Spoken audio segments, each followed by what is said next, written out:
বিশ্বজুড়ে করোনা মহামারীর ভয়াল থাবা থেকে এখনো ধাক্কা কাটিয়ে উঠতে পারেনি মানুষ। এর মধ্যে ঝুঁকি বাড়াচ্ছে অ্যামপক্স ভাইরাস, যা পূর্বে মাঙ্কিপক্স নামে পরিচিত ছিল। আফ্রিকার দেশগুলোতে দ্রুত ছড়িয়ে পড়ছে অ্যামপক্স ভাইরাসের প্রাদুর্ভাব। এ নিয়ে সতর্কতার অংশ হিসেবে জনস্বাস্থ্যের জন্য জরুরি অবস্থা জারি করেছে বিশ্ব স্বাস্থ্য সংস্থা।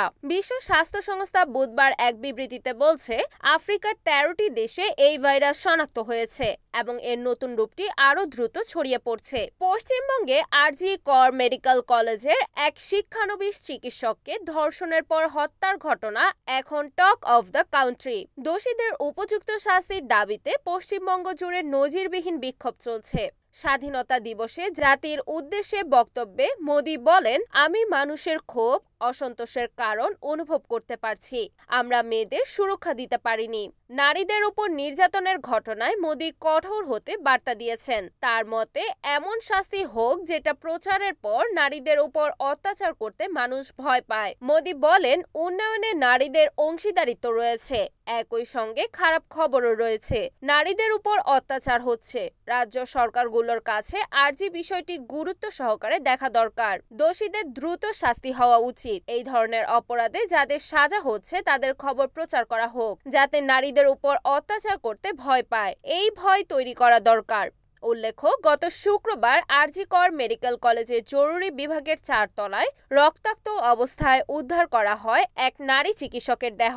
খুন ও ধর্ষণের অভিযোগ তুলে আন্দোলনে রাজ্যের বিভিন্ন হাসপাতাল থেকে শুরু করে এখন সাধারণ মানুষের মধ্যে ছড়িয়ে গেছে।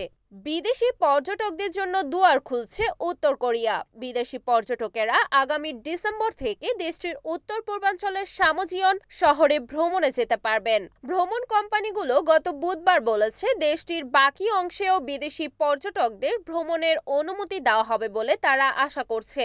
চীনের বেইজিং ভিত্তিক কোরও ট্যুরস নিজেদের ওয়েবসাইটে বলেছে, তারা তাদের স্থানীয় অংশীদারদের মাধ্যমে নিশ্চিত হয়েছে যে চলতি বছরের ডিসেম্বর থেকে সামজিয়ন শহরে বিদেশি পর্যটকেরা যেতে পারবেন। উত্তর কোরিয়ার বাকি অংশেও বিদেশি পর্যটকদের ভ্রমণের অনুমতি দেওয়া হতে পারে।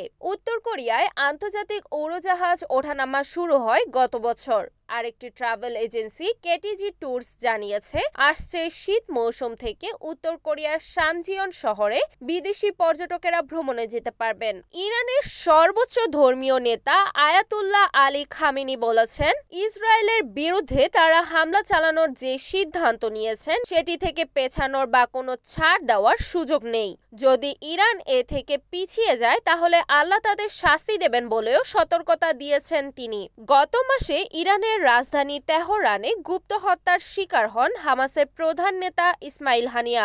এই হত্যাকাণ্ডের প্রতিশোধ নিতে দখলদার ইসরায়েল সরাসরি হামলা চালানোর পরিকল্পনা গ্রহণ করে ইরান। খামেনির দাবি, শত্রুরা স্নায়ু যুদ্ধের মাধ্যমে ইরানকে চাপ দিচ্ছে যেন তারা ইসরায়েলে হামলার পরিকল্পনা পূর্ণ বিবেচনা করে। Desk report, এনএএন TV.